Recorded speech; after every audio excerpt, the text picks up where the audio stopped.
एक बार की बात है कि कुछ अंग्रेज शिकारी भारत के किसी जंगल में शिकार पर गए। उस जंगल के बाहर एक डाक बंगला था, पर उसमें पहले से ही कोई अंग्रेज अधिकारी ठहरा हुआ था। अस्तु, इन अंग्रेज अधिकारियों को जंगल के बीच बने एक पुराने डाक बंगले में रुकना पड़ा। इस डाक बंगले का रखवाला अपने परिवार के साथ वहां रहता था और डाक बंगले में रुकने वाले लोगों की सेवा करता था। इस रखवाले के परिवार में उसकी बीवी तथा लगभग 14-15 साल की एकमात्र लड़की थी। एक शाम जब अंग्रेज अधिकारी शिकार करके वापस डाक बंगले पर आए तो वह नहा धोकर पीने बैठ गए। पीने के बाद उन्हें इतनी चढ़ गई कि वे लोग बुरी तरह से बहक गए और उस रखवाले को गोली मारने के बाद उसकी बीवी तथा बच्ची को नोच डाले।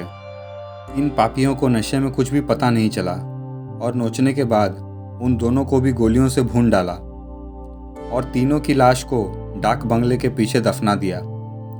यह बात आई गई रह गई। अंग्रेजों ने फिर कुछ दिन के बाद वहाँ कैलाश नामक एक नया सेवक रख दिया। किसी को कुछ भी पता नहीं चला कि इस पुराने डाक बंगले का पुराना सेवक और उसका परिवार अचानक कहाँ गायब हो गया। एक बार की बात है, नया सेवक कैलाश रात को गेट बंद करके सोया हुआ था। तभी अचानक उसकी नींद खुल गई क्योंकि उसे लगा कि दरवाजे पर कोई रो रहा है। उसने एक हाथ में लाठी उठाया, दूसरे में चिराग और दरवाजे पर आकर हाँक लगाया, कौन है? इतनी रात गए, कौन दरवाजे पर रो रहा है? उसने देखा कि एक किशोरी दरवाजे पर बैठी रो रही है। कैलाश उस किशोरी के पास गया और उसके सिर पर हाथ रखते हुए कहा, बेटी रो मत, अंदर चल। फिर उस किशोरी के अंदर जाने पर कैलाश ने उसे पीने के लिए पानी आगे बढ़ाते हुए पूछा कि बेटी तुम कौन हो और इतनी रात को अकेले इस जंगल में क्यों भटक रही हो? कैलाश की इतनी बातें सुनते ही वह किशोरी और तेज फवकने लगी। कुछ समय तक तेज तेज रोने के बाद वह थोड़ा शांत हुई और कैलाश को बताई कि वह इस डाक बंगले के पहले सेवक की पुत्री है। फिर उसने यह भी बताया कि कैसे 4-5 अंग्रेज शिकारियों ने उसके पिता को मार डाला और उसके बाद उसके तथा उसकी माँ की आबरू को नोच डाला। फिर कैसे उसकी माँ तथा उसको भी गोलियों से भूनने के बाद डाक बंगले के पीछे दफना दिया। उस किशोरी की इतनी बातें सुनते ही कैलाश पूरी तरह से डर गया। निडरता दिखाते हुए पूछा कि ऐसा कैसे हो सकता है? अगर तू मर गई है तो मेरे सामने कैसे बैठी है? कैलाश की यह बातें सुनते ही वह लड़की अचानक गायब हो गई और कैलाश कुछ समझ पाए इससे पहले ही वह उस कमरे के दीवार पर उल्टी लटकती नजर आई। कैलाश यह नज़ारा देखकर पूरी तरह से सहम गया। फिर अचानक वह लड़की कैलाश के सामने बैठते हुए बोली कि काका आप डरिए मत, मैं आपका कुछ भी बुरा नहीं करूँगी। धीरे धीरे कैलाश का डर जाता रहा। उसने अपने मस्तिष्क पर आई पसीने की बूंदों को गमछे से पोंछ लिया। फिर उसी रात को उस लड़की ने वह जगह दिखाई जहाँ उन तीनों को दफनाया गया था। कैलाश ने कुदाल से खोदकर उन तीनों के अस्थिपंजर को निकाला। फिर कैलाश ने उस किशोरी से वादा किया कि वह उन अंग्रेज शिकारियों के खिलाफ उठ जाएगा और किशोरी को इंसाफ दिलवा कर रहेगा। कैलाश की बातें सुनते ही किशोरी रोते हुए बोली, काका आपको कुछ नहीं करना है, बदला तो मैं लूँगी, आप बस थोड़ी सी मेरी मदद कर दीजिए। फिर क्या था, उस किशोरी के बताए अनुसार कैलाश ने बीमारी का बहाना बनाकर उस डाक बंगले की नौकरी छोड़ दी तथा उस किशोरी को किए वादे के अनुसार उस किशोरी के माता पिता की अस्थियों को जला दिया तथा उन दोनों के नाम पर पूजा पाठ भी करवाया।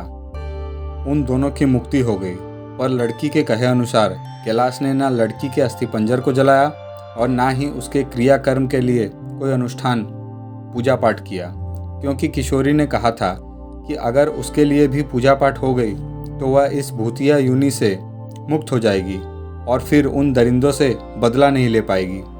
समय बीतता गया और अब उस डाक बंगले में कोई नया सेवक आने को भी तैयार नहीं होता, क्योंकि कैलाश वहीं आसपास मंडराता रहता और नए आने वाले सेवकों को भूत की कहानी सुनाकर भगा देता था।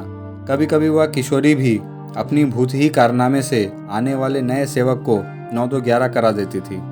पर उस बंगले पर शिकारियों का आना कम नहीं हुआ। वे आते और खुद ही अपनी व्यवस्था करते, पर जो अब वहाँ आता वह वापस नहीं जाता, क्योंकि उस डाक बंगले में ठहरने वाला हर अंग्रेज शिकारी उस लड़की का शिकार हो जाता। कभी कभी तो ऐसा होता कि वह लड़की किसी अंग्रेज शिकारी को अपने लटकों झटकों में फंसाकर उस डाक बंगले में लाती और रात को अपने असली रूप में आ जाती और डराकर उस अंग्रेज को मार डालती और उसका खून पी जाती थी।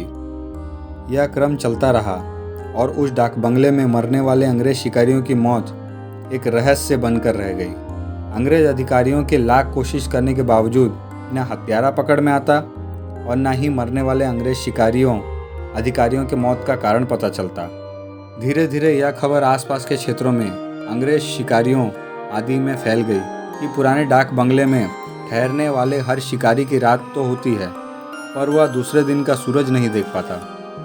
2-3 और वर्ष बीते। अब वह डाक बंगला खंडर हो चुका था क्योंकि अब किसी में भी हिम्मत नहीं थी कि वहाँ ठहरे। आखिर किसको अपनी जान की परवाह नहीं होती। पर वह किशोरी भूतनी जो अब युवती बन गई थी उस डाक बंगले में रहकर अपने हत्यारों का इंतजार कर रही थी। दिन में उधर आने जाने वाले लोगों को उसका एहसास होता था क्योंकि वह बराबर रोती रहती थी पर किसी को दिखाई नहीं देती थी। एक बार की बात है कि वह युवा भूतनी उस जंगल में रह रहे एक युवा भूत तथा युवा भूतनी के संपर्क में आई। ये दोनों आदिवासी थे और जंगल में लकड़ी काटते समय किसी अंग्रेज शिकारी के शिकार बन गए थे। युवा भूतनी उन दोनों को लेकर शहर की ओर निकल गई। युवा भूतनी उन दोनों भूत भूतनी के साथ शहर में घूम घूम कर अपने हत्यारों की तलाश कर रहे थे। 2-3 दिन की मेहनत के बाद उन्होंने अपने हत्यारों को पहचान ही लिया। एक दिन वह शाम के समय खूब खूबसूरत युवती बनकर उनमें से एक हत्यारे अंग्रेज शिकारी के घर पर गई। घर पर उस अंग्रेज के सिवा कोई नहीं था। फिर उसने खूब लटके झटके दिखाए और उस अंग्रेज को अपनी सुंदरता में फंसा लिया। रूप लुभावन हो तो अच्छे अच्छों को फंसते देर नहीं लगती। योजना के अनुसार वह दूसरे दिन भी उस अंग्रेज से मिली। फिर उसे पूरी तरह विश्वास में लेने के बाद एक दिन कही कि क्यों ना हम लोग शिकार पर चलें। अंग्रेज ने कहा, अच्छी बात है, मेरे कुछ मित्र शिकारी हैं, उन्हें भी लेकर चलते हैं। फिर क्या था, उस युवती भूतनी ने उस अंग्रेज से कहा कि मेरी एक और सहेली है, वह भी बहुत खूबसूरत है और शिकार पर जाना पसंद करेगी। फिर दूसरे दिन उस युवती भूतनी ने अपने साथ आए हुए दूसरी युवा भूतनी से उस अंग्रेज शिकारी को मिलवाया। अब तो अंग्रेज पूरी तरह से उस भूतनी के मायाजाल में रूप जाल में फंस चुका था। एक दिन सुबह सुबह वह अपने उन्हीं पुराने दोस्तों के साथ जंगल की ओर निकल पड़ा। दिन भर शिकार करते रहे और खूब मौज मस्ती की। शाम होने को आई तो अंग्रेज शिकारियों ने कहा कि अब सूर्य ढलने लगा है, क्यों ना हम वापस लौट चलें। अंग्रेज की बात सुनकर उस युवा भूतनी ने कहा कि ना, आज रात हम लोग यहीं ठहर कर जंगल का आनंद उठाते हैं। पर एक अंग्रेज शिकारी ने कहा कि हमने पहले से डाक बंगला तो बुक नहीं किया है, ठहरेंगे कहाँ। फिर क्या था, वह युवा भूतनी मुस्कुराई और बोली, इसी जंगल में दूसरी ओर मेरे एक मित्र आदिवासी की कुटिया है, हम रात वहीं बिताएंगे और खूब मौज मस्ती भी करेंगे। अब हुआ यूं कि उस युवा भूतनी की योजना के अनुसार देखते ही देखते उसके मित्र युवा भूत ने एक मड़ई तैयार कर ली। उसमें ऐशो आराम की सारी चीज़ें भी ला दी थी। उन दोनों युवा भूतनी के साथ ये अंग्रेज उस मड़ई में पहुंचे।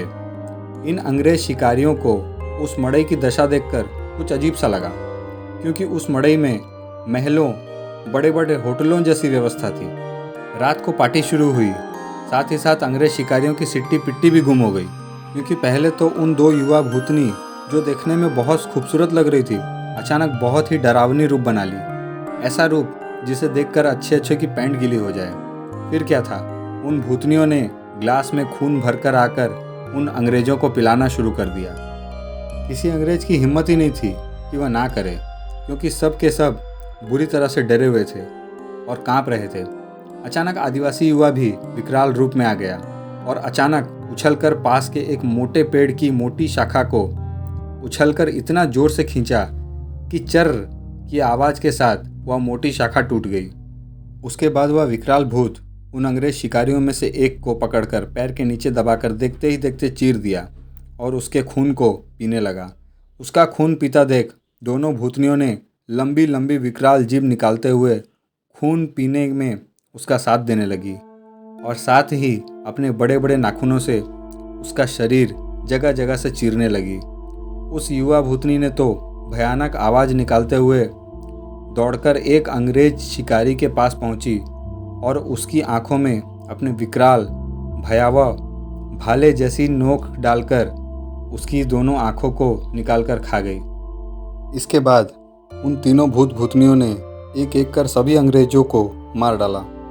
दूसरे दिन उन अंग्रेजों की खोज में गए अंग्रेज अधिकारियों को उनकी ऐसी विभत्स लाशें मिली जो देखने में बहुत ही भयावह लग रही थी। उनको ऐसे नोचा गया था कि लगता था कि यह काम मनुष्य या जानवर किसी का नहीं हो सकता। कैलाश को तो सब कुछ पता था, पर वह किसी को कुछ नहीं बताया। फिर एक दिन समय निकालकर गोपनीय रूप से कैलाश ने उस युवा भूतनी के कंकाल को भी जला दिया तथा उसकी मुक्ति के लिए एक पूजा भी रखवा दी। दोस्तों, यह कहानी यहीं समाप्त होती है। वीडियो पसंद आए तो चैनल को लाइक, शेयर, सब्सक्राइब जरूर करें।